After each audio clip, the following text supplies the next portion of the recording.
আসসালামু আলাইকুম everyone, welcome to অনন্য রান্নাঘর। কোনো প্রকার বাটাবাটি ঝামেলা ছাড়াই কিভাবে সিরিস পিঠা তৈরি করা যায় সেটাই দেখাবো। অনেকেই আছেন যারা বাটাবাটির ঝামেলার কারণে সিরিস পিঠাটা তৈরি করতে পারেন না। আজকের এই রেসিপিটা শুধুমাত্র তাদেরই জন্য।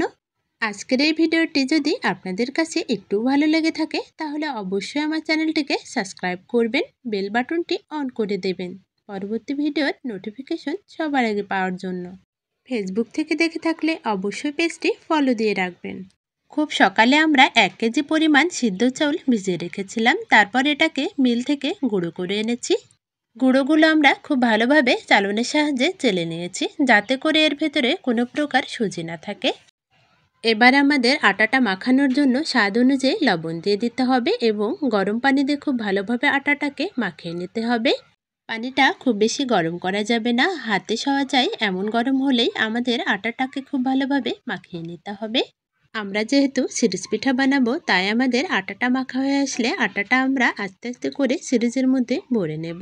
প্রথমে আমরা একটা সরপোষের উপর পিঠা তৈরি করব। আপনারা যারা বাসা বাড়িতে পিঠা তৈরি করতে চান, কলার পাতা বা কাঁঠালের পাতা বা কোনো প্রকার শক্ত কাগজ না থাকলেও আমরা কিন্তু একটা সরপোষের উপর খুব সুন্দরভাবে পিঠাগুলো তৈরি করতে পারি। কোনো প্রকার ঝামেলা ছাড়াই সরপোষটা আমরা একটা হাঁড়ির উপর বসিয়ে খুব ভালোভাবে পিঠাগুলো ভাপিয়ে নিতে পারি। দেখুন, আমরা সরপোষটা হাঁড়ির উপর বসিয়ে দিলাম। এবার আমরা সরপোষটা একটা ঢাকনার সাহায্যে ঢেকে দেব। 3 থেকে 4 মিনিট ভাপানোর পরেই পিঠাগুলো কিন্তু আমাদের ভাপানো হয়ে যাবে। দেখুন, আমাদের পিঠাগুলো কিন্তু ভাপানো হয়ে এসেছে। এবার আমরা এটাকে নামিয়ে নেব। এবার আমি কলার পাতার উপর পিঠা তৈরি করব, সেটা ভাপানোর জন্য একটা কড়াই নিয়ে নিয়েছি। কড়াইতে সামান্য পরিমাণ পানি দিয়ে তার উপর বিচেলি কেটে বিছিয়ে দিচ্ছি। কড়াইয়ের মাপ অনুযায়ী আমাদের বিচেলি কেটে নিতে হবে, আর এই কাটা বিচেলি আমাদের কড়ার উপর বিছিয়ে দিতে হবে। দেখুন, আমরা কিভাবে সব জায়গায় বিচেলিটা ভালোভাবে বিছিয়ে দিচ্ছি। আজ আমাদের বাড়িতে সবাই একসঙ্গে সিরিস পিঠাটা তৈরি করছে, তার জন্য কিন্তু আমাদের বাড়িতে আজ মহা উৎসব শুরু হয়েছে। দেখুন, সবাই কিন্তু আমরা একসঙ্গে কাজে লেগে পড়েছি। এদিকে ওদিকে যে যেমন পারছে পিঠাটা তৈরি করতে শুরু করেছে। আপনারাও যদি কোনো প্রকার ডিজাইন ছাড়া পিঠাটা তৈরি করতে চান, তাহলে কিন্তু আমাদের মতো শুরু করতে পারেন। দেখুন, কোনো প্রকার ডিজাইন ছাড়া পিঠাটা তৈরি করাটা কতটা সহজ না। কোনো প্রকার ডিজাইনের কথা আপনার ভাবাই লাগবে না। শুধুমাত্র কলার পাতার উপর সিরিজটা রেখে যদি আপনি চাপ দিয়ে ঘোরাতে থাকেন, তাহলেই কিন্তু এক একটা পিঠা তৈরি হয়ে যাবে। যেহেতু আমরা অনেকেই পিঠাটা তৈরি করছি, তাই কিন্তু আমরা একটা চুলা জ্বালিয়ে রেখেছি, যাতে করে একটা পিঠা তৈরি হলে আমরা সঙ্গে সঙ্গে পিঠাটা ভাপিয়ে নিতে পারি। কড়ার উপর বিছিয়ে বিছিয়ে পিঠা ভাপাতে কিন্তু খুবই কম সময় লাগে। 1 মিনিটেই কিন্তু এক পাতা পিঠা ভাপানো হয়ে যায়। আপনারা যারা একসঙ্গে অনেকগুলো পিঠা বানাতে চান, তারা কিন্তু এইভাবে পিঠাগুলো ভাপিয়ে নিতে পারেন, তাহলে অল্প সময়ে অনেকগুলো পিঠা বানানো হয়ে যাবে। পিঠাগুলো ভাপাতে কিছুই করা লাগবে না, শুধুমাত্র বিচেলের উপর পাতাটা বসিয়ে একটা ঢাকনা দিয়ে ঢেকে নিলেই কিন্তু 1 মিনিটে এক পাতা পিঠা ভাপানো হয়ে যাবে। আবারও আমরা বেশ কিছু পিঠা বানিয়ে নিচ্ছি। দেখুন, পিঠাগুলো বানাতে কতটা সহজ মনে হচ্ছে।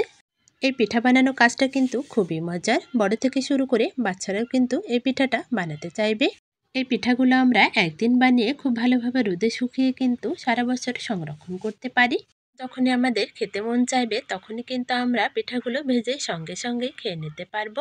এই পিঠাগুলো আপনাদের বাচ্চারাও কিন্তু অনেকটা পছন্দ করবে। বানানো পিঠাগুলো আমরা একে একে সব ভাপিয়ে নেব। ভাপানো পিঠাগুলো খুব ভালোভাবে রোদে শুকালেই কিন্তু রেডি হয়ে যাবে পিঠাগুলো ভাজার জন্য। আমাদের পিঠাগুলো খুব ভালোভাবে রোদে শুকাতে হবে, না হলে কিন্তু তেলের মধ্যে দিলে চুপসে যাবে, অনেকটা বেশি ফুলবে না।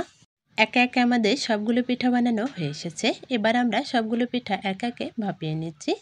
পিঠাটা ভাপানো হয়ে আসলে আমাদের কলা পাতা থেকে খুব সাবধানে ছাড়িয়ে নিতে হবে এবং একটা ট্রেতে করে ভালোভাবে পাত পাত করে বসিয়ে আমাদের রোদে শুকাতে দিতে হবে।